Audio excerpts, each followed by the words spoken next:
მაქსიმალური სასჯელი გამოიყენა მოსამართლემ.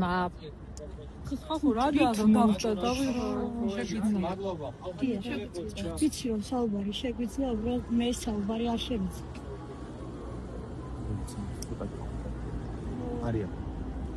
პირველი ოქტომბრის შემდეგ ყველაღამე უძილოა ჩემთვის. დრო და დრო ვითიშები, ორგანიზმი ითიშება და შემდეგ ისე შეძრწუნებული ხიზლდები, მაგრამ არის რიგი ღამეებისა, როცა ორგანიზმიც არ ითიშება და უძილოს. ასეთი ღამე იყო წუხი.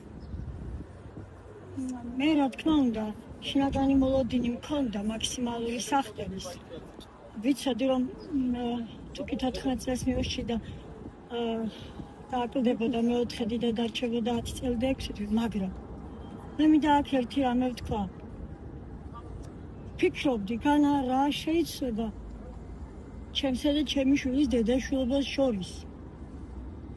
მე ისე ბრალდებულის მშობლები, დამნაშავების მშობლები და ნაცისებისებ წავიდოდნენ სახლში, დამნაშავეებს ისევ წაიყვანდნენ ციხეში და მე და ჩემი ნიკა ისე ავტომატებით წავიდოდით გიგას სასაფლაოზე.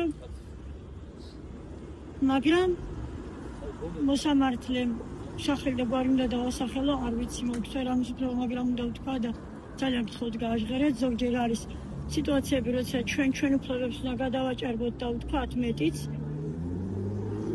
ჩვენ საზოგადოების ნაწილი ჩვეულებრივი მოკვდავი ადამიანები ვართ. მოსამართლე რომეო თხეშელაშვილმა მე დღეს შემივსუბუქა. თუ შეიძლება რამე შემსუბუქოს ჩემი მდგომარეობა, მე დღეს მოსამართლე რომეო თხეშელაშვილმა თავის ბოლო ნაწილში შემიმსუბუქა ჩვენ დედაშვილობის გაწყვეტილი ურთიერთობა, რომელსაც ვერ ვიღებ, შინაგანად ვერ ვიღებ, ვერ ვიცილებ გიგას და მე ეს დღეს რომეო თხეშელაშვილმა შემიმსუბუქა. მე კიდევ ერთხელ ვიმეორებ, ველოდებოდი სასჯელს, იმიტომ რომ ესენი არიან მართლაც პირსისხლიანები და საზოგადოებისგან მაინც უნდა გაერიდებინა მოსამართლეს ეს ახალგაზრდები, ასევე მათ უფრო მეტი საშუალება ექნებოდათ გონზე მოსვლის დაფიქრების, უფრო როცა იქნებოდნენ გარიდებული და თავისთავად მეტად ხშირად იქნებოდნენ დარჩენილი, უფრო მეტად დაფიქრდებოდნენ იმაზე თუ რა ჩაიდინეს, მაგრამ მე კიდევ ერთხელ გიმეორებთ, ჩემთვის უფრო მნიშვნელოვანი იყო ბოლო ნაწილი, სადაც მან ისაუბრა გიგა ავალიანის სისპეტაკეზე.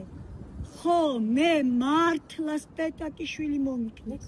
ხო, ჩვენ ერთად ამოგწყვიტეს. მე ნიკაც მომიკლეს. ვთქვი და ვიმეორებ.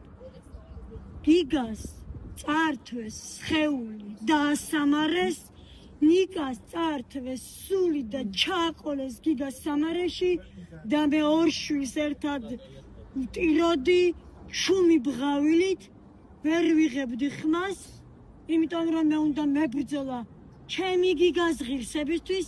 მადლობა რომეო თხეშელაშვილის პირადად გიგა ავალიანის დედისგან, რომ მან გიგა ავალიანის ღირსეულ პიროვნებას ღირსეულად გაუსვა ხაზი. არ ვიცი როგორ ჩამოვაყალიბე, არ ვიცი როგორ თქვი, მიჭირ ძალიან საუბარი. თქვენს მადლობა თანაბრძოლისთვის, სულ თქვენი მიკროფონი იყო ჩემთან, მე როცა მიჭირდა. მადლობა ყველას. პროკურორ, მე საზამართლო პროცესის შესვლამდეც თქვი, რომ პროკურატურამ სწორად და სრულად მიაწოდა ინფორმაცია სასამართლოს. სასამართლომაც ზუსტად ყველაფერი შეისწავლა, გაიაზრა და კიდევ ერთხელ ვიმეორებ, წლებს ველოდებოდი, მაგრამ რომ აღარ მოგაწყინოთ თავი, წლებზე მეტად ჩემთვის მნიშვნელოვანი იყო მეორე ნაწილი.